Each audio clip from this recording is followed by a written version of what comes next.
advance for universal credit, just under 2/3 of people chose not to apply for that.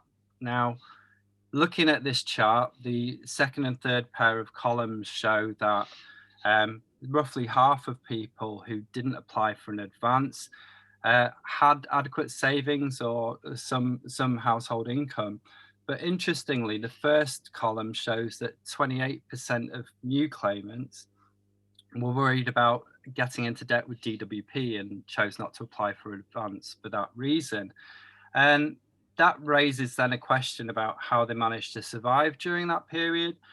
And of the people who were reluctant to get into into debt with DWP, they then ended up often borrowing either more formally from a bank or on a credit card or from friends, and then also to a lesser extent relying on assistance from friends and family in terms of gifts, and to a lesser but still very significant extent using emergency support such as food banks.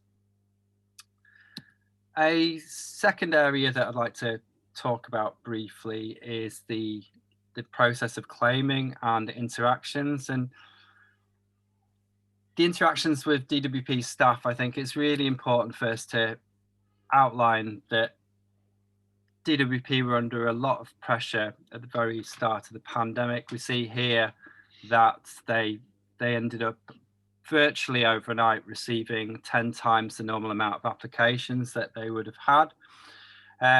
And the people that we spoke to in the interviews appreciated that the staff that were dealing with them were under a lot of pressure, and they frequently used positive words when they talked about their experiences of dealing with staff, that they were patient or supportive. And when we've investigated levels of satisfaction with the overall service from DWP as well, it seems to a large extent to have reflected this kind of interpersonal experience. Because although we saw very high levels of satisfaction, we also saw that around half of people reported some kind of specific problem with an aspect of their claim, whether that be the website or gathering documentation. It's also worth bearing in mind that just because somebody's polite and trying to be helpful doesn't necessarily mean that they always can be. So here we see Veronica talking about a sense that the person she was dealing with was reading from a script, and we came across this quite a lot in the interviews. And we need to probably qualify this by bearing in mind what I was saying earlier about the high volume of claims and DWP drafting in people into benefit processing roles from other areas. So it is possible that they indeed were reading from scripts. But we also need to acknowledge that this sometimes contributed to further uncertainties as well. So, for example, the young man I spoke to was asked about whether he was at risk of homelessness. And when he asked the member of staff what was meant by that, then they were unable to answer. And we heard this kind of thing quite a lot as well in relation to questions about how entitlements payments were calculated or would be calculated. Final area I'd like to look at is a much larger question about how people were adjusting to changes in their financial circumstances when they moved into the system. And our survey found that new claimants were more frequently experiencing a squeeze on their income than existing claimants and the general public. And that's likely, obviously, because their income's falling much faster than their outgoings were. When people had savings, it was common for them to be making use of those to make up the difference. But it was also common for people to experience a more immediate form of financial strain. So looking at this graph at the bottom, we can see that over half of new and existing claimants experience some kind of indicator of financial strain. Specifically, looking at the top, we see that between 1 in 6 and 1 in 5 people told us that a member of their household had gone hungry at some point in the last fortnight because they couldn't afford food. And then we also see higher numbers falling behind on housing costs or other kinds of bills. And it's important to note as well, particularly in the context of the debate that's going on at the moment about the £20 uplift, that when we saw people receiving some kind of deduction, it was more common for them to be experiencing one of those indicators of financial strain. So from our interviews, it was really clear that these kind of financial struggles were disrupting people's lives in a range of different ways. And if we can call it the more benign end of the experiences, like a man I spoke to counted himself lucky that he had a wedding fund to be able to tap into because the wedding wasn't happening in 2020. But then we see other kinds of experiences. A lot of younger people that we spoke to had basically moved back into their parental homes because that was the only way they were able to make ends meet. And then we also saw a number of people who were quite concerned about whether or not they'd be able to service existing levels of debt. Here we see Mo talking about the likelihood that unless they get a job very soon, they're going to end up in court at some stage. And Ken at the bottom there having a more stressful experience, thinking about whether or not he will find work because of outstanding debts that he has to service. Pass back over to you now, Kate. Great, thanks, David. So before I move on to talking about some key policy implications, just briefly, I want to outline what else is covered in the report. So in addition, or sort of giving the overall structure on top of what David's just looked at in detail for us, we look in the report at claimants' experiences of making an application. So that includes both formally and informally support that claimants received or talked about needing while they were making an application. And we also look at aspects of difficulties in claiming, so specific difficulties that claimants did or did not come across. We look in detail at experiences of receiving payments. So that's in terms of understanding the payment received, so the amount received, why it was being received.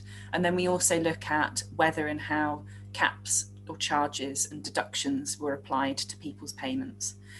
The final section of the report is looking in detail at aspects of people's finances, so that third section that David was talking about. So different measures of financial strain or financial deprivation among both new and existing claimants. So to finish up, let me reflect on some key policy implications from what we've looked at in this research so far. So as it says here, I think it's important to reiterate what David said, that through the first wave of the coronavirus pandemic in the UK, a huge volume of new claims were submitted for universal credit. And it's important to kind of note that the DWP successfully processed this huge volume of claims. And that is sort of not to be underestimated in terms of what that signifies as a success of the system and a success of universal credit for being able to hold up under that volume of new claims. But then there are some areas that we think it's important to talk about that could be improved or that we should be reflecting on further. So I'm going to divide this into two sections. First, think about the process of claiming, and then on the next slide, think about financial adequacy. So in terms of the process of claiming, there are three key things. Firstly, basically knowing which benefit to apply for. So as David showed us, participants sometimes delayed claiming, sometimes for a month or more, and that was often to do with misunderstanding or not being clear about eligibility for different social security payments. So it's really important that claimants are aware of what they're entitled to and then how they go about applying for that. So in the short term, we'd suggest this is about improving signposting for different social security benefit payments. But in the medium term, we'd suggest this is about creating a more integrated platform. And we know that obviously universal credit represents a major step forward in that, but that there could be more to be done in terms of providing an integrated experience so claimants can look and understand what the different social security payments are and which ones their circumstances match with and make them eligible for. The second area here is in terms of accessibility to the expertise of frontline DWP staff. So as David highlighted, interpersonally, interactions with staff were often very positive, but sometimes staff weren't always helpful or kind of couldn't provide the detail that claimants needed. And we also show in the report that claimants were very reliant on support, informal support from family, friends, colleagues, sort of online sources. And sometimes those sources were not particularly reliable, especially when people had more sort of complicated or technical things they needed help with. And so what we suggest here is that there needs to be a really clear pathway that claimants can use for accessing specific expertise of DWP staff when they need it. On top of that, for some claimants, and particularly claimants that you might describe as having, some might describe as having complex needs, this includes face-to-face contact. So of course that wasn't possible in many ways during the first wave of the pandemic, but some claimants really noted that as an absence in their experience of making a claim, that it would have really helped and been important to have that face-to-face contact to help them and to reassure them through the process of making and maintaining their application. Thirdly, we want to flag that as the pandemic continues and as different aspects of the social security system return to what we might call normal, it's important to understand that for many of the claimants who started their claim during the pandemic, this will be not experienced as a return to normal, but experienced as a new system. So people who started their claim during the pandemic, many of this group are claiming for the first time. And so the pandemic sort of conditions represent kind of a normal social security claim for them. So as and when different aspects of the kind of pandemic social security system are rolled back, and there's a separate discussion about which of these should be rolled back and how, communication of what this looks like, how this will be done, is really important so that this new claimant group are not sort of surprised and confused by any changes coming down the tracks. So then secondly, let's look at financial adequacy and the policy implications here from our research. So again, there are three key areas I want to focus on. So the first is thinking about the limited time and scope of the pandemic uplift. So there's of course been a lot of coverage of this issue, and other people have spoken about this a lot in terms of the £20 uplift that was applied to universal credit and to working tax credits, and whether and how that should be maintained and extended. And we find in our research that those not in receipt of the £20 uplift, so existing claimants and those in particular on legacy benefits, were more likely to experience more severe indicators of financial strain. So in line with what many other people have been calling for, we would suggest that it's very important to maintain the £20 uplift, but also that it should be extended to include legacy benefit claimants who have not benefited from it so far. Secondly, thinking about the particular strains posed by the 5-week wait at the beginning of the universal credit claim, and then also the effect of caps and deductions. So again, when we look at the indicators of financial deprivation among our survey respondents, we find that those who were experiencing the 5-week wait, and then those who are choosing not to take up an advance. And then also we find when we look at those who are affected by caps or deductions to their benefit entitlement, so that's things like repaying a universal credit advance or being affected by the 2-child limit or the benefit cap, things like this, they were more likely to be experiencing higher levels of financial deprivation. So here we would suggest, again, kind of bolstering what other people, other groups have suggested, we would suggest the removal of the 5-week wait. And we think that there should be a more in-depth review and consideration of how and when caps, charges and deductions are put in place. And this is something that we want to think about more in the future. It's not a major focus of this report, but it's something that has come up as very important to think about more. And then finally, I think drawing this together in this area is to highlight that we found widespread evidence of financial strain among universal credit claimants. So as David described, that includes sort of higher level strain, things like falling behind on bills and housing costs, but also really severe evidence of financial strain. So going without food or not being able to afford fresh fruit and vegetables was being experienced by a significant minority of our participants. And so I think, again, reiterating, although there's much to be praised about how the social security system held up through the first wave of the pandemic and a huge volume of claims was successfully processed, I think what we want to emphasize as a key sort of concluding point from this report is that there are key issues here about adequacy within the system. So more broadly, we would suggest that success in the social security system is not just about processing a large volume of claims. It should more ambitiously incorporate both, as I say on the previous slide, the experiences of claimants throughout their claim, but also here is being highlighted on this slide, directly considering what constitutes financial adequacy within the system. So if we think that the social security system is in part meant to be about alleviating financial hardship, then we would find our findings are showing that the current levels of payment are too low, and that this also needs to be something that's addressed as a key policy priority. Let me finish there. I'll hand back over to Lisa. Looking forward to hearing from our guests and then to having a discussion about this. Thanks, Kate, and thanks, David, as well. So I think we're going to move quite quickly into responses from our panel members, because we're going to allow plenty of time to answer the questions that are coming in the Q&A feed as well, and also to have a discussion with our panel members. So I'm going to go first of all to Ellen Clifford. I'll do a quick introduction if that's okay, Ellen. So Ellen is a member of the advisory board for our Welfare at a Social Distance project. Ellen also is co-chair of the Commission on Social Security and author of the book, The War on Disabled People, Capitalism, Welfare and the Making of a Human Catastrophe. Ellen is also a universal credit claimant and mental health service user. Ellen, I'll hand over to you. Thanks so much, Lisa.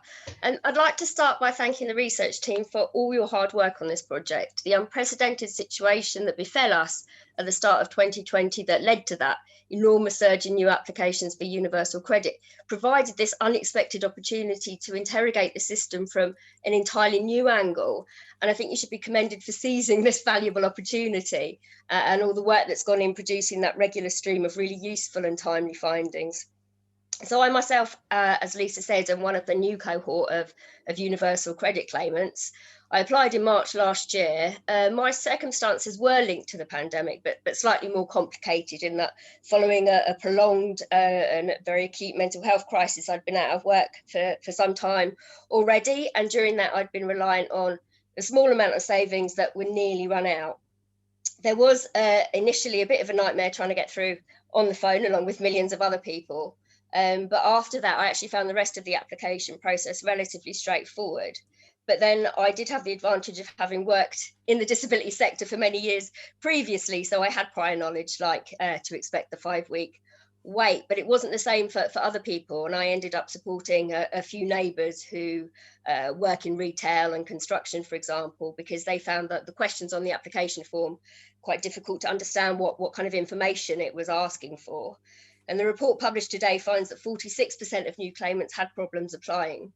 And I don't think that statistic can just be explained by the additional pressures of the pandemic. And I think it does highlight a need for greater accessibility. I don't think it's really good enough for successful navigation of the benefit system to rely on access to friends or family or social media contacts who happen to be able to provide advice and support, because what that does is to actively disadvantage those who are most in need. So those who are not only confused, but who are also isolated. For myself, despite asking a number of times, I found it very difficult to get an answer about what I should do about my limited capability for work, and ended up having to rely for that on advice from a friend of a friend who's actually a welfare benefits advisor. But then once I've gone through my work capability assessment, the system has generally worked okay for me. The payment amounts could be better. I wouldn't say I don't struggle financially, but I am aware that I am quite a lot better off than other people I know, including new claimants who are tied into higher outgoings, and to people on legacy benefits who never received that £20 uplift. Part of that is because being disabled in Britain today, I've never been able to aspire to things most people take for granted as much as I wanted them, such as a mortgage or a pension or children. But in the pandemic situation, that's meant that I don't have the same kind of financial commitments to keep up with, but I also have the invaluable buffer of the additional limited capability for work-related activity component. And what that also gives is a level of protection from conditionality. And that actually means that I've got a level of security that's enough to actually restart paid work slowly at my own pace from home and on a very flexible basis. So each month I enter my income and expenses, and the DWP works out what I'm entitled to. I have no idea if they're right in what they calculate, because there doesn't seem to be much kind of transparency or explanation for that. And most of the time my energy is just put into getting through from one day to the next. So I don't have space to really question it, but I have always had some form of payment on time. But as someone who's paid taxes for the vast majority of my working life, the kind of social security system I want to pay into is not one that privileges those who are able to pay taxes over those who can't through no fault of their own. My personal situation concerns me, but so does the society I live in and am part of. And what I think we've had since March last year is a two-tier social security system where new claimants seem to have been treated somehow as more deserving.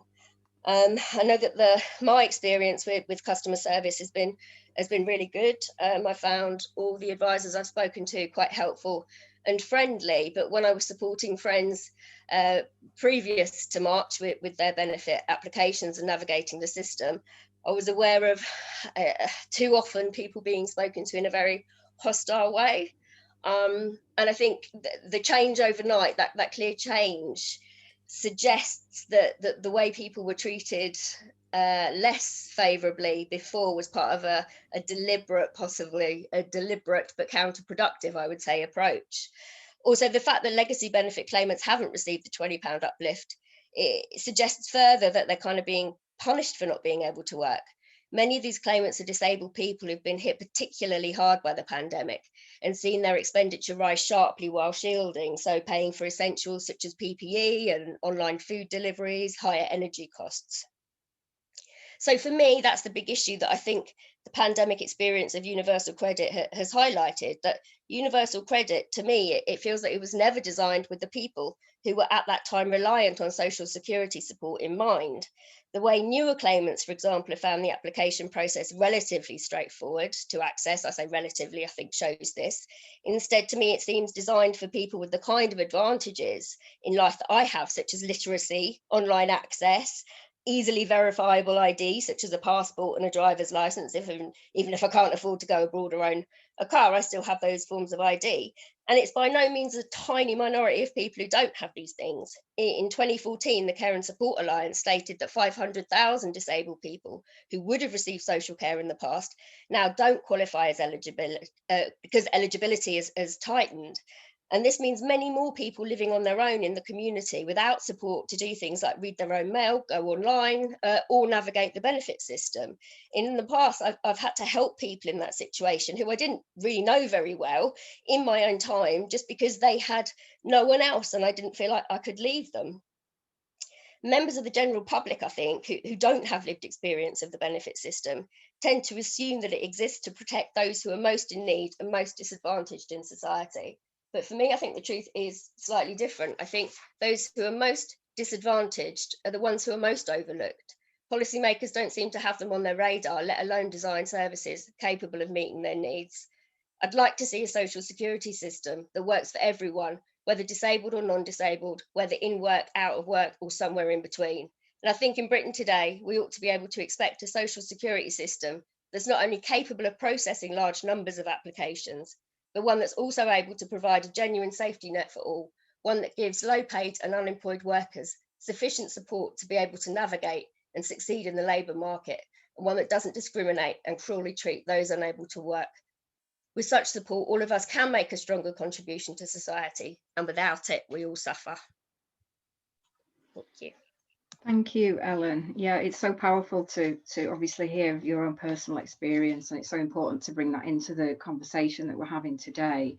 I'm gonna hand over to Katie Schmucker next, if that's okay, Katie, for your response. Katie is Head of Policy and Partnerships at the JRF, where she leads the organisation's policy development to ensure more people find a route out of poverty through work. She's one of the authors of JRF's We Can Solve Poverty report, and her expertise spans work, poverty, income adequacy, welfare to work, and the cost of living. She's a regular commentator in the media through blogs, articles, and broadcast appearances. Katie, I'll hand over to you if that's okay. Thank you very much. And firstly, I just want to start by echoing where Ellen started, which is to say what a top-class piece of social policy research I think this is. You know, it's been quick, it's robust, and it's telling us such important things right now. So congratulations to all of you who are involved in it. And I think the report shows us two really important things about universal credit. The first, as others have emphasised, is that the processes did show themselves to be resilient through what has been an extraordinary level of demand for support. So I think, yeah, we shouldn't pass over that lightly. That is a really important achievement that was that has demonstrated the sort of public service commitment of DWP staff who were sort of drafted in to help with the efforts at a very short notice. But I think what the report does show us is so many problems within our social security system are actually the result of policy choices. So whether it's the support that's available to get through the 5-week wait at the start of universal credit, whether it's failing to check whether it's actually affordable for people to have deductions from their benefits at the level that they currently do, whether it's the benefit cap or the two-child policy, all of these they're not inherent to universal credit actually. A lot of those, particularly the sort of benefit cap and two-child policy, apply across the whole system, not just to universal credit. But all of them are policy choices. And actually that kind of gives me some cause for optimism because they are policy choices, that means that we can make different policy choices in future. But what I want to really focus on in the sort of few minutes I've got here is what I think is the biggest issue that's revealed by this piece of work. And that is about the adequacy of social security and its ability to act as an anchor that holds people steady when powerful currents threaten to pull them under, whether that's because they've lost their job, because they've fallen sick, because they've split up with their partner. Life events happen to people all the time. And over the last year, we've really seen that, we've sort of seen that in spades. And that's when our social security system should be there for all of us. But unfortunately, we came into this pandemic in pretty bad shape. We came into it on the back of a decade of deprivation, where incomes were falling on average, but incomes for those at the bottom were falling fastest of all. And a major driver of that pattern was the cuts that we've seen to social security over the last decade. Now, at the beginning of the pandemic, the government was actually really quick to act, and they acted boldly and they acted compassionately to put in place what Rishi Sunak described as a strengthening of the safety net. That's how he introduced the policy to uplift universal credit by £20 a week. And I think that in itself is a tacit admission of the problem that the social security system is not providing that anchor to people at the moment, or it wasn't providing that anchor to people. And that £20 uplift has been a lifeline for people. We talk to people who have experience of the system, people who have experience of poverty, and they tell us that, this is literally their food budget for the week, that £20. It's the difference between having light and heat or having no light and no heat. And when you're operating on really fine margins, as most people who are in receipt of benefits are, you really, really feel the difference that £20 makes to your life. But I think what's striking about the report is that even with that uplift in place, the report paints a really concerning picture of people who are under really severe financial strain, getting behind with bills, unable to afford good food, living in fear of an unexpected expense. I mean, I think it's quite extraordinary, really, that in Britain in the 21st century, we have so many people who live in fear of their household appliances. The number of people that tell us that their greatest fear is that the washing machine will break or the fridge will stop working, because they can just about balance budgets day to day and sort of make ends meet and scrape by through the weeks and through the months. But as soon as an unforeseen cost hits, then it can be catastrophic for people's budgets. And I think the most striking thing in the report has to be the sheer volume of people who have been skipping meals because they've been unable to afford to eat in the last couple of weeks. And to get through this period, people have relied on the kindness of friends and charity. And I mean, that's, in one sense, that's a wonderful thing. We've all seen over the last year how much people want to look out for each other and help one another to get by. But this is not a coping strategy that is fit for the long haul. We're now 12 months into this pandemic, just about. And it's a sort of strategy that is not going to be sustainable for the long run. And it really concerns me what future waves of this research will show about the slow grinding accumulation of financial hardship for people who've been reliant on social security throughout this whole period, and those, of course, who have been long-term users of the system before any of this happened. So clearly there are still problems despite the £20 uplift. And that's because that £20 uplift to universal credit only actually goes some way to offsetting some of the cuts of the last decade. So I think the really important message in this report for me is that we need to really start rebuilding our social security system. It's always been the case that life events can sweep you into poverty, but the last year has hammered home that none of us know what is around the corner. And keeping that lifeline of £20 in the social security system is absolutely the first step, and it should be extended to people who are in receipt of legacy benefits. It is unjust that they have been excluded from this help so far.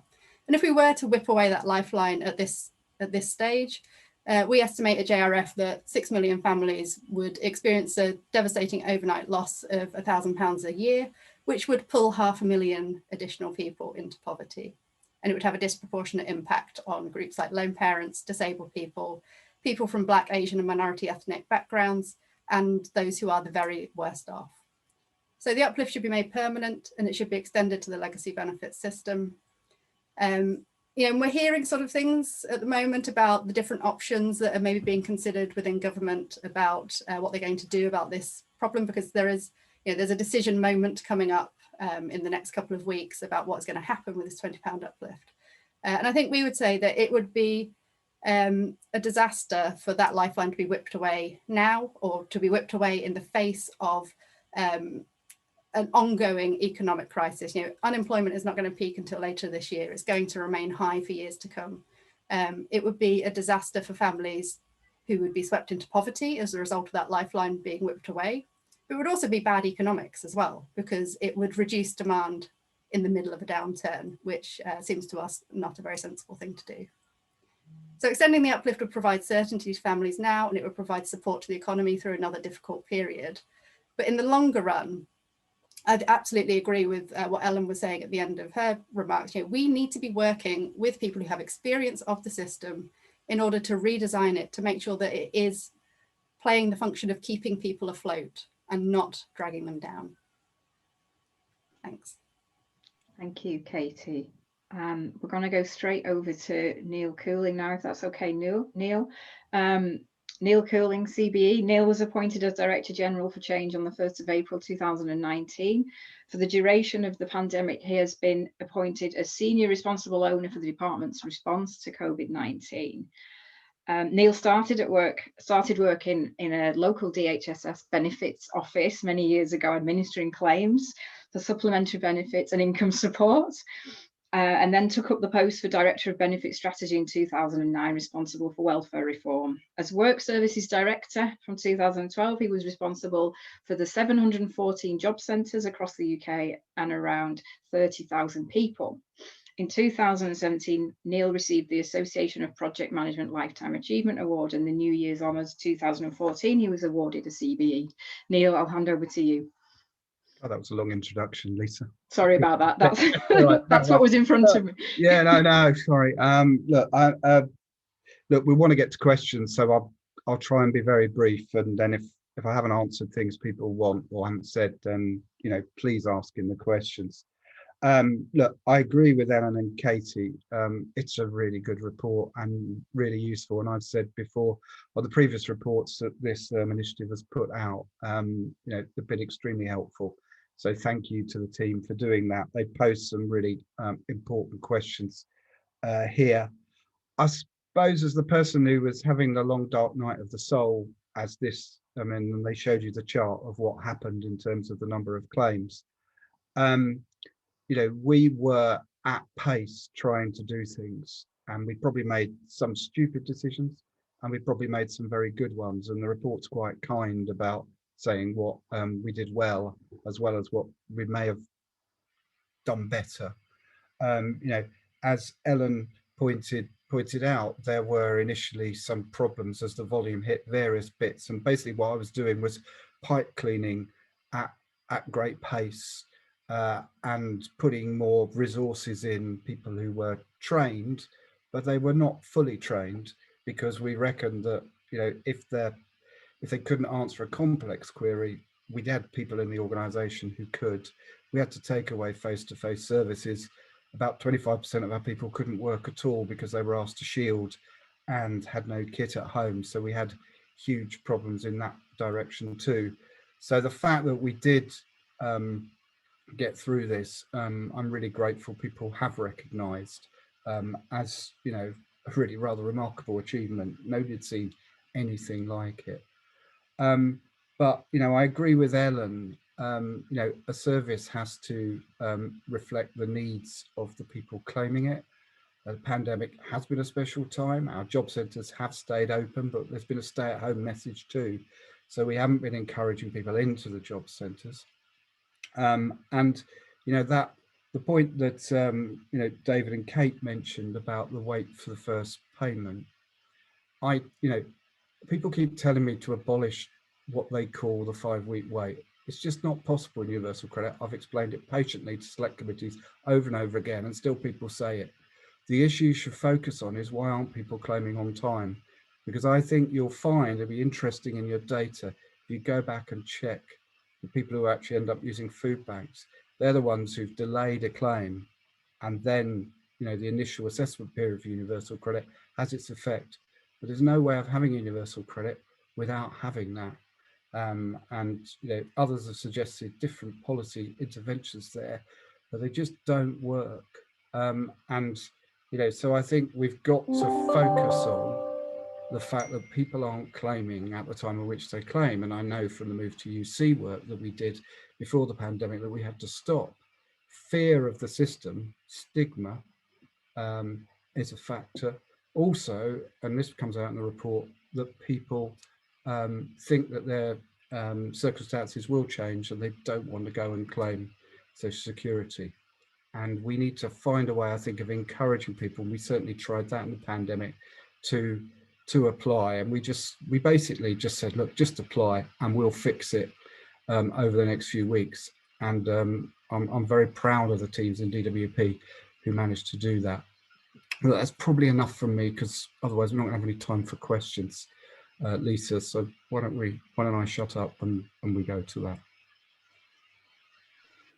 Thank you, Neil. Thank you for the responses from all the panelists. We do have quite a lot of questions, and we've only got about 15 minutes, so we're just trying to prioritize some questions at the moment. I'm just going to pick up quickly on a couple that came through earlier on for the research team. So I wondered, just make sure that Kate, David, but also Ben are about to answer some of these questions that came earlier on around the survey. So just quickly to look at one of the questions, there's been a question about, in terms of the hunger financial insecurity, were we able to triangulate data against other measures of food insecurity? For instance, FSA's Food and Use Survey, COVID tracker. So, and also interested in whether we've used USDA questions. Ben, I don't know if you can answer any of these technical questions quickly. Yeah, so we've got just one question on food insecurity in the first wave of the survey, and I can sort of explain how it is that we chose that separately, but it was based on somebody else's survey to enable us to compare to it. But we're going to try and do a little bit more on food insecurity, and I know that the DWP are also doing some work. There's the Family Resources Survey team are also looking at food insecurity and trying to get better measures of food insecurity to go into that in more detail. So we're going to try and do more work on it as other people are. But just in case I don't get a chance to say it later, the next wave of our survey will be going out in sort of March, April time. So if there are specific things in there that would be really useful for your work, do feel free to contact the project team, and the wave 1 survey is already in the data archive, and we'll try and put the next wave there quickly as well. So I do encourage you to kind of suggest things to us as well. Another quick question while you're on, Ben. When looking at financial difficulties, did we split between existing claimant groups into those on UC versus legacy benefits, given the £20 difference between that group since April? And were there any noticeable differences? So it's a really important point about kind of legacy benefits versus UC, and Ellen raised this as well. One of the things that, if you just have a kind of a general measure, you'll see this is sort of figure 13 in the report, where we're comparing new and existing claimants of UC versus JSA and ESA. And kind of overall levels of financial strain are not worse among legacy benefit claimants, even though they were receiving less money, they didn't receive the uplift. But when you break it down, you start to see, you know, for new universal credit claimants, they've had a big income shock, and it's very difficult for them to keep up with their housing costs because it was just not possible for them to make changes to that in any time, and that's a real strain for them. Whereas kind of existing claimants on legacy benefits who've been on benefits longer have had more of a chance to adjust their outgoings to their income. But where you see existing legacy benefit claimants have higher levels of financial strain and deprivation than new UC claimants is things like food insecurity. So having skipped a meal in the past 2 weeks because they couldn't afford food. So I think what you see is, for different sorts of claimants, you see different sorts of financial strain. But there is a sign that kind of the lack of the uplift, particularly for existing claimants who have been on benefits for a long period of time, is sort of associated with that high level of financial insecurity. But I mean, I encourage you to sort of go to the report for some of the details on that as well.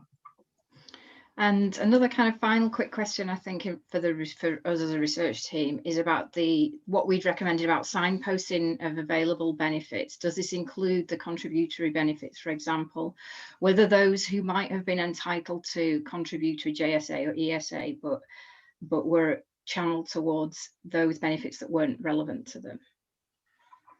Yeah, I mean, it's a really good question, and Kate and David might want to comment on this as well very quickly. It certainly was a case that some of the people who might have got new style JSA or ESA were moved on to UC. And I did a very small number of qualitative interviews, and I had people that were sort of applied for one and then weren't successful with that and then applied for the other. So we saw that as well. It's very difficult to kind of estimate eligibility of people, but we see in then another one of the reports that we've done that there are people being rejected from applying for UC who would probably be eligible for JSA or ESA, but don't seem to realise this. So there is definitely an issue. One of the recommendations in the report is around signposting of people between different benefits. As Kate, as David was saying, it's confusing. I don't know if you guys want to come in with anything from the interviews there as well. I think I'd just really quickly add that I think it reflects that often in sort of media discourse or sort of political discourse, the benefit system is often now kind of taken as synonymous with universal credit. And I think that feeds through to how you see claimants talking about their claim and how they understood it. And then, like Ben's saying, that means that, for example, awareness of the contributory system and JSA and ESA still existing as contributory benefits just doesn't feed through to claimants, especially people who haven't had contact with the system before. And that links to how universal credit is kind of taken as this kind of central, that is what working age benefits are perceived to be now. And I think that's a problem in terms of information out there, at least sort of in kind of more like public arenas that's available to people and what people take in. So we did pick this up. You know, in the early days of the pandemic, we have changed some of the signposting. It's not picked up in your report because the period of which you've covered it. But if you take a look at gov.uk now, it is a bit different. It's a very difficult message, and we've tested this with a lot of claimants for claimants to understand. The system is quite complicated, even with the simplification of UC, as Ellen was saying, and she's got previous experience. So we do test this quite carefully. We continue to refine this because we do want people to get what they're entitled to. So another thing that's been picked up by participants is about the satisfaction level. So, and again, there's a question for the quality team, Kate and David, about did the existing claimants report the same levels of satisfaction with responses from staff as the new claimants? Because obviously there was higher levels of satisfaction, but in the qualitative interviews, what did we find?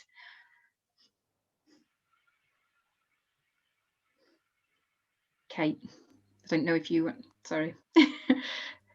David, do you want? I'm just looking for the actual data on comparing satisfaction between new and old claimants. I think we have it in an appendix, David, of the slides. I don't know if that's useful to share. Yeah, And while you're getting the slides together for sharing, there's also questions about conditionality, and I think it would be good to bring other panel members in on that as well. There's been a question about the kind of return of conditionality and what that might look like, because obviously we're in a period where the labour market is very difficult. Oh, something's happened to the screen. The labour market's very difficult, but we also might have complex tier systems, so different kind of regional lockdowns and things. So one of the questions is about, for the research team, obviously we'll be trying to pick up on conditionality with the next waves, but also perhaps Neil, if you've got any kind of indications around conditionality and what might be happening as things return. Yeah, so the last time we tried to come out of a lockdown, we came out into a tiered system. I'm currently on the group of people trying to advise the cabinet on how we come out of this lockdown, so I'm not going to tell you anything about that, if you understand why right now. But when we were in a tiered system, we adjusted the conditionality to the requirements of the tiering. So if we do emerge into a tiered kind of way of unlocking this lockdown, then I suspect we would do a similar thing. I would hasten to add that the conditionality is very light touch compared to what went before. It's focused on trying to encourage people to look for the jobs that are there. There are still vacancies in the economy. There's about 500,000 vacancies right now, and the level of sanctioning that I know excites everybody. I mean, the last data we published said there were 7 sanctions in July, for example. So I don't think there's a lot of that going. My anecdotal, I've chased down a few things for a few people just to asking what's going on in localities, and it isn't a heavy-handed approach to conditionality. It is trying to support people and say, well, these are the things we can do for you. We are booting up 2 billion worth of labour market support. JETS, for example, scheme has gone live now across Great Britain. We are providing quite a lot of help, and the activity of the work coaches is to get people to that help.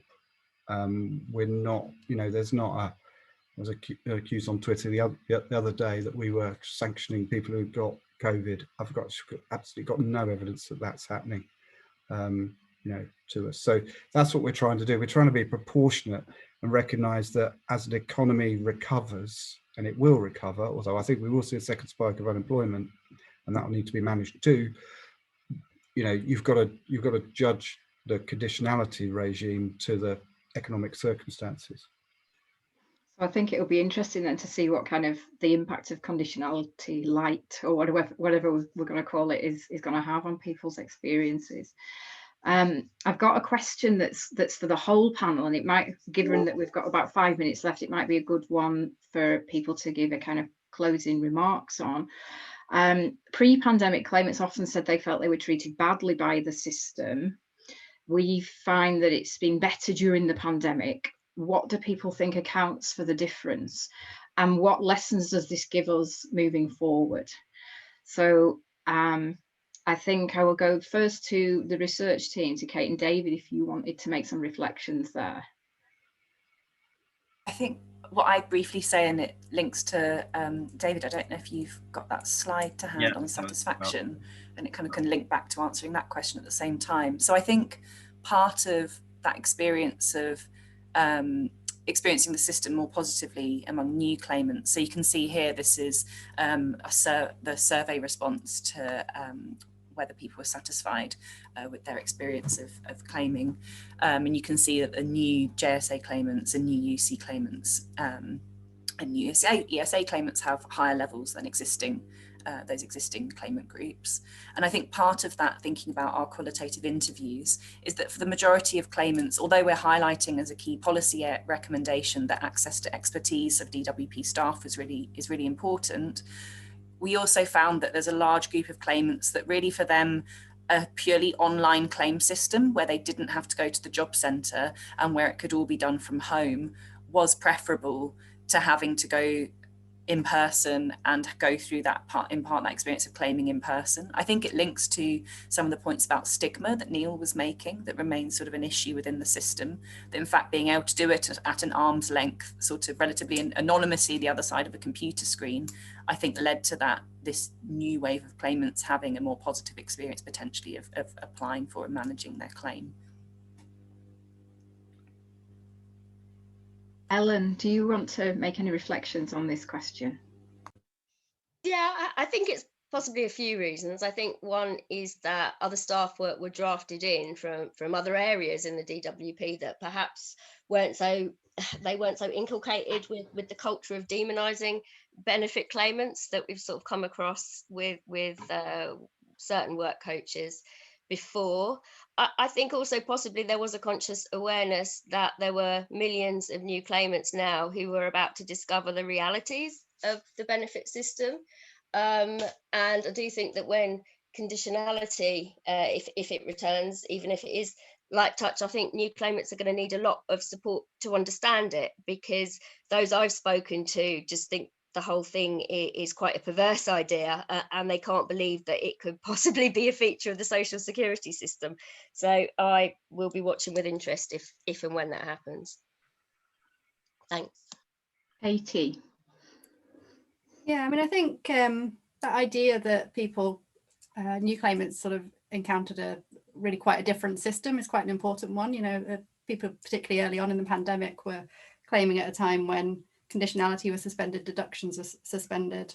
You know, it was quite a different sort of, it was all being done online, no having to go and report in the job centre. You know, it's quite a different sort of approach. A lot of it necessary for public health reasons, of course, but I think it's worth reflecting on that actually, and what people's experiences of that were, and which parts of that we might want to keep going forward. One thing I did just want to pick up really quickly, there was quite a bit of Q&A around the kind of 5-week wait, and I did just want to sort of probe a little bit something that Neil said. I mean, I think whilst it's of course true to say that you can't just abolish the 5-week wait in the short run, because of the way it's sort of built into the system, I think what you can do is to make sure that that isn't leading people into debt. And I think, you know, rather than advances, which are essentially loans that have to be paid back out of an already, you know, a level of benefits that is already not high enough, leaving people facing hardship, we should be looking at targeted grants and as a sort of immediate thing that could be done to ease the 5-week wait for people. And I think the second thing I would say is, I think there is a lot that's important in what Neil says about why is it that people take so long to make a first claim. And there are probably things that can be done to make sure that information is being spread better, that we have a different sort of culture of talking about social security and the role that it plays for everybody. But ultimately, I think it comes back to, you can't wish that the claimants are different to the people that they are. You have to design a system that works for the people that are going to be using the system. And if that means that people have an optimism bias that they will just get another job, or perhaps they will get more hours in for their their insecure contract next month, rather than kind of wishing that was different, maybe the system needs to sort of respond to that, which comes back to this point, I think, that several of us have made about sort of designing the system with the people who are going to be using the system. Thanks, Katie. Neil, I'm gonna hand over to you, but the question of the 5-week wait has come up a few times, and an additional question has been asked around the select committee's recommendation for starter payments for new claimants, and whether there's some challenges in that approach. But if you were able to reflect on the question, and maybe that 5-week wait point would be helpful. Thanks. First thing I want to talk about stigma, and stigma, I think, plays a big part in public perceptions of the social security system. And I don't want to get into where it started, but if you contrast it with the NHS, which is universally loved, I mean, it's joked of as the national religion. And look how we talk about doctors and nurses, the people who deliver that, and look how sometimes we talk about the people who deliver the social security system, who are quite fantastic. I mean, they totally rolled up their sleeves. I mean, 10,000 people who'd never had anything to do with universal credit 2 weeks later were delivering it, and they did fantastically. So I think we need to be careful we don't stigmatise the system by mistake in how we describe it, how we describe the motivations of people trying to deliver it. We work under a system of law, and we try and apply that law. If you don't like the law, you know where you can go and get it changed. On the 5-week wait, as it's called, which is a campaigning slogan that I really dislike. Okay, the initial assessment period. It's there because the system has to work for people in work and those out of work, and that's why we invented advances, because we knew that for some people they wouldn't be able to, you know, cope financially with that initial assessment period. Now, you know, there's been lots of talk about grants. They're all interesting ideas. The thing we haven't talked about today is there's been some massive fraud attacks on the system. I think I've thwarted a lot of them. Some of them will have got through. And the trouble with grants are, if you want to protect those against fraud, you delay the paying of that grant. So what are you trying to deal with? Are you trying to deal with the fact that somebody hasn't got money in their hands on day one of their claim? Or are you trying to deal with the fact that after that period, when they do get paid, they might be in debt? Now, if we're honest about it, I think what the people who want grants are saying is it's not that immediate need. So you're going to need some kind of system of advances, which have always been in the benefits system. They're in the legacy benefits too. Okay, and what you're really talking about are the level of benefits and how people survive, you know, on longer term durations. So I think it's been a very good campaign by the Trussell Trust. I mean, hats off to them, but I can't deliver a solution to it. It can't be abolished. And then what are you trying to achieve, I would ask, with these payments? Because frankly, it's quite confused for me listening to it as somebody who designs benefit systems and runs them. So I would just urge people, you know, if everybody's piled into it, step back a second and just ask me, what problem are you trying to solve? And then think about the possible solutions to that problem. Before we finish, because I'm conscious that we've gone over time, does anyone want to respond to what Neil said about the waiting period? I would just briefly. So there's Kate, and then Katie. I would just briefly, I guess, reinforce what you're saying, Neil, there, that the question underlying it, and I think this is what we try and say in the report, is it's about the adequacy of the system. You're right, I think that I understand what you're saying about the kind of operational challenges, and I think the more fundamental question, which then would be addressing this, is what is the logic underpinning the level of payment in the system that then is avoiding financial hardship? And that's the sort of bedrock problem here, as I would see it, that then we pick up on in the report. So yeah, I would just kind of reinforce and reiterate that. Katie. I just probably a good note to end on, since we're over time. Okay, so we're going to have to finish there, and I know that there's questions that are in the Q&A feed that are unanswered, unfortunately. If people want to follow up and ask questions for us or ask questions of the panelists, I'm sure that Neil, Katie, Ellen wouldn't mind if we forwarded questions on to people and we can provide responses to those. Is that okay to our panelists if there are further questions following this? All that I'm going to do now is thank our panelists again, Neil, Katie and Ellen. Thank you so much for joining us and joining the discussion. Thank everybody in the audience that came along. Apologies that we ran over, and to thank the research team. It's a rapid response project, and it's been a kind of epic effort since May for us to get this project going, and all the team working together to get the data shared as quickly as possible. And we're very much looking forward to continuing that over the next few months in terms of delivering more data that will help support how the DWP and other stakeholders are responding to the crisis. Thank you very much, everybody.